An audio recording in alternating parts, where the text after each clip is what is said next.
then we step off. We go into about 6 mile hike, and then from there, for Paris Island, we go into like a 6 mile hike or so. We give them breaks throughout the hikes.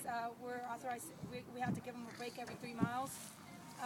So where they get to sit down, relax, make their head calls and water calls, which it means go to the restroom, fill up their canteens, eat a fruit, because they'll eat a piece of fruit before we step off. They'll eat a piece of fruit at the midway point, and they'll eat a piece of fruit when they get back or when they finish.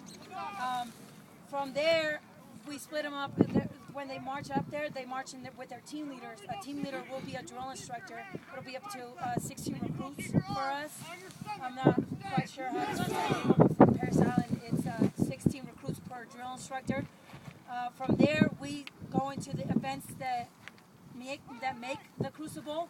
They don't get to sleep until 2300 at night, which is 11 at night or somewhere around there. They get about 4 hours of sleep, wake up again, and then start off again. So it's a lot of walking.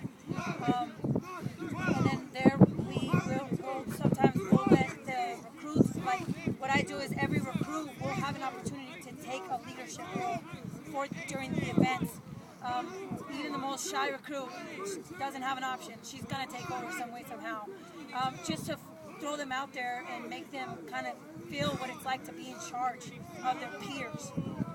From there, we are still evaluating them. If we feel that they cannot take charge, that they cannot be responsible for themselves and for their peers, then we can make those, we can try to talk to them and everything.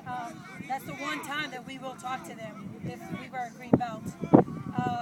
Any other time we're yelling at them all the other times that we're there with them.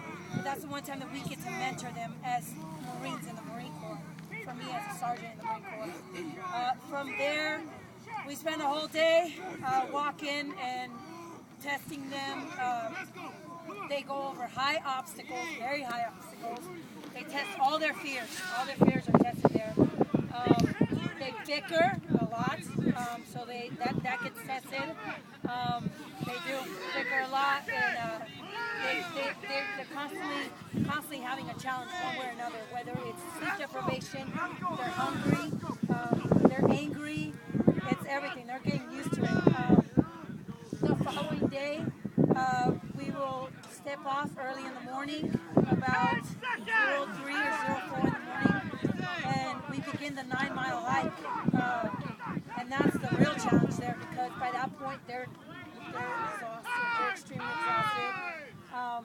And it's a great feeling seeing your sons and daughters, for me to be your daughters, trying to give up on themselves. And then they're crying, they're talking to themselves, they're talking to each other.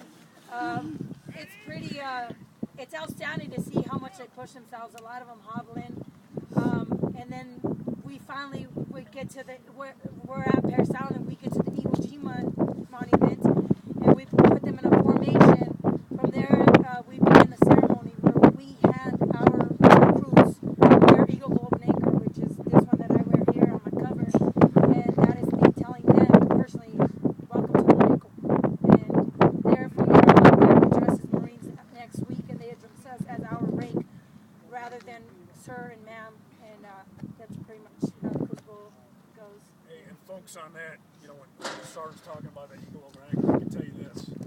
I'm not an emotional individual, believe it or not.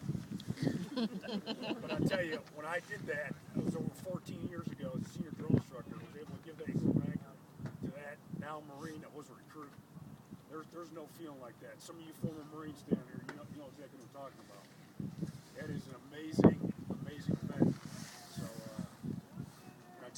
I got goosebumps just from talking about this. So.